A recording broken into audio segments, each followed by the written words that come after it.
Hello everyone, कैसे हो आप सभी लोग। होप अच्छे होंगे। आज हम क्लास 8 हिस्ट्री का चैप्टर 3 पढ़ेंगे, रूलिंग द कंट्री साइड। इस चैप्टर में हम क्या देखेंगे कि इसमें हमें देखना है कि कैसे east India company EIC east India company ने इंडिया के खेतों, किसानों और उनके जीवन पर अपना पूरा कंट्रोल जमा लिया। तो चलिए शुरू करते हैं अपनी वीडियो को। सबसे पहले हम इसका फर्स्ट पैराग्राफ देखते हैं।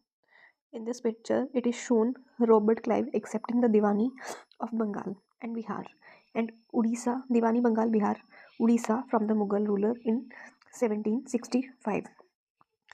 इसका मतलब क्या है? The company becomes the दीवान। अब मैं आपको ऐसे वर्ड टू वर्ड इसमें एक पढ़ के एक्सप्लेन करूँगी तो बहुत ज़्यादा लेंदी वीडियो हो जाएगी। तो हम क्या करेंगे, हम समरी देखेंगे। द कंपनी बिकम्स द दीवान। इसमें जो कह रहा है ये पूरे पैराग्राफ आप अपनी बुक से रीड करिएगा, मैं इसकी समरी बताऊंगी आपको। ओके, देन स्टार्ट करते हैं। सबसे पहले 1765 में क्या हुआ, मुगल एम्परर ने ईस्ट इंडिया कंपनी को बंगाल का दीवानी राइट दे दिया। दीवानी राइट का मतलब क्या है? दीवानी राइट का मतलब होता है टैक्स कलेक्शन। जो टैक्स कलेक्शन का राइट था वो ईस्ट इंडिया कंपनी के पास हो गया और ये बंगाल के दीवान ने दिया था उनको। अब कंपनी बंगाल के लोगों से लैंड रिवेन्यू यानी कि ज़मीन का टैक्स कलेक्ट कर सकती थी। कंपनी का मेन पर्पस था प्रॉफिट कमाना। ईस्ट इंडिया कंपनी एक प्राइवेट एंटिटी थी और आपको पता ही होगा कोई भी प्राइवेट कंपनी का जो मेन मोटिव होता है, फोकस होता है, वो प्रॉफिट होता है। वो कोई वेलफेयर के लिए नहीं बनी होती है, ये प्रॉफिट मोटिव से बनती है कोई भी प्राइवेट कंपनी। ऐसे ही ईस्ट इंडिया कंपनी थी। तो ईस्ट इंडिया कंपनी का जो मोटिव था वो प्रॉफिट कमाना था।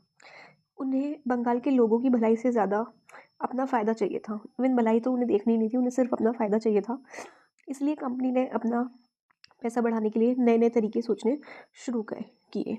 उसमें से ही 1765 में एक ट्रीटी भी साइन की गई थी। Here it is mention also. आप इसको बाद में ना रीड कर लेना अच्छे से, मैं आपको जस्ट बता रही हूँ just. Okay, treaty of Allahabad हुई थी 1765 में।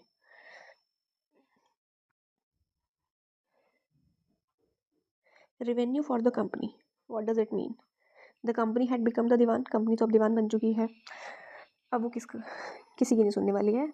सोल राइट उनके पास आ चुका है। टैक्स कलेक्शन का मीन्स पैसा है अब उनके पास में, पैसे आ चुके हैं। अब पैसे आने के बाद में उन्हीं की सरकार है, उन्हीं की राज्य है, उन्हीं के वो सब कुछ है। वो देखेंगे कि आगे बनाना है क्या नहीं। अब कंपनी को ये सिर्फ यहीं पे नहीं रुकी थी, उसको और भी ज़्यादा पैसा चाहिए था। ब्रिटिश सरकार और कंपनी दोनों को इंडिया से ज़्यादा इनकम चाहिए थी ताकि वो अपने ट्रेड और आर्मी गवर्नमेंट के खर्चे निकाल सकें। इसीलिए उन्होंने डिसाइड किया कि लैंड रिवेन्यू सिस्टम को और ऑर्गेनाइज्ड बनाया जाए। उन्होंने अलग अलग सिस्टम बनाए, जैसे कि आपने सुना होगा। मैं आपको बताती हूँ, यहाँ लिखती हूँ। परमानेंट सेटलमेंट, ठीक है। एक आया था महलवारी सिस्टम, एक आया था रियोटवारी सिस्टम। और भी थे बट हमारे लिए जो मोस्ट इम्पॉर्टेंट है वो परमानेंट है, महलवारी एंड रियोटवारी सिस्टम। ये सब उन्होंने दिखाया तो ऐसे था कि लैंड का रिवेन्यू इससे आएगा। हम ये बंगाल की बात चल रही है, उड़ीसा फेमाइन आया था, ठीक है। इन सब चीज़ों को लेके आया था कि हम उसको कंट्रोल करेंगे, आगे से नहीं आएगा या ऐसा सब कुछ। पीजेंट की हालत बहुत ख़राब हो रही थी, तो उसको दिखाने के लिए, उनको दिखाने के लिए ब्रिटिश सरकार अलग अलग लैंड रिवेन्यूज़ लेके आई थी, अलग अलग कंट्रोलिंग स्कीम लेके आई थी। उन्हीं स्कीम का नाम था ये परमानेंट सेटलमेंट, महलवारी, रियोटवारी, ये सब। सबसे पहले तो इनमें से परमानेंट सेटलमेंट आया था। परमानेंट सेटलमेंट जो कि 1973 में लेके आया गया था। And the picture shown here, ये the picture. Charles Cornwallis was the governor general of India when the permanent settlement was introduce. जब परमानेंट सेटलमेंट इंट्रोड्यूस किस ईयर में हुई थी? ये हुई थी 1793 में। 1793 में permanent settlement introduced by Lord Cornwallis भी कहते हैं और चार्ल्स कॉर्नवालिस भी कहते हैं। था क्या, हम इसमें देखते हैं। एक्चुअली इसके अंदर था क्या परमानेंट सेटलमेंट के अंदर? इसके अंदर लॉर्ड कॉर्नवालिस ने बिहार, बंगाल और उड़ीसा, मैं तो इसको BOB से याद रखती हूँ, बॉब, आप ऐसे भी याद रख सकते हो। बिहार, बंगाल और उड़ीसा में परमानेंट सेटलमेंट को इंट्रोड्यूस किया था इन्होंने ही, इन्हीं भाई साहब की करामात थी ये, ठीक है। इस सिस्टम में ज़मींदार को बोला गया तुम लोग कंपनी का टैक्स कलेक्ट करो और हर साल एक फिक्स्ड अमाउंट में रेवेन्यू जमा किया करो।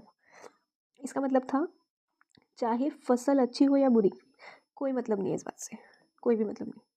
ज़मींदार को कंपनी को फिक्स्ड टैक्स देना ही होगा। अगर वो टैक्स टाइम पे नहीं दे पाए तो उनकी ज़मीन चली जाती थी। मतलब एक फिक्स्ड टैक्स बना दिया, this is a kind of tax revenue collection scheme. उसमें ज़मींदार का मेन रोल था और ज़मींदार को उन्होंने बोल दिया कि आप कलेक्ट करके दोगे, हमें कोई मतलब नहीं। अच्छा ठीक है, परमानेंट सेटलमेंट आ गया, सब हो गया, ज़मींदार को बीच में अपॉइंट कर दिया। But there is a problem, उनकी हर स्कीम में कुछ तो प्रॉब्लम होती ही थी। मैं आपको बताती हूँ कि एक minute, what is the problem in permanent settlement. हाँ, मतलब प्रॉब्लम भी थी एंड ये परमानेंट सेटलमेंट का रिजल्ट था जो मैं आपको बता रही हूँ। परमानेंट सेटलमेंट आने के बाद क्या क्या रिजल्ट रहा। पहला रिजल्ट मैं आपको बताती हूँ, ज़मींदार ने अपना टैक्स देने के लिए किसानों पर दबाव डाला।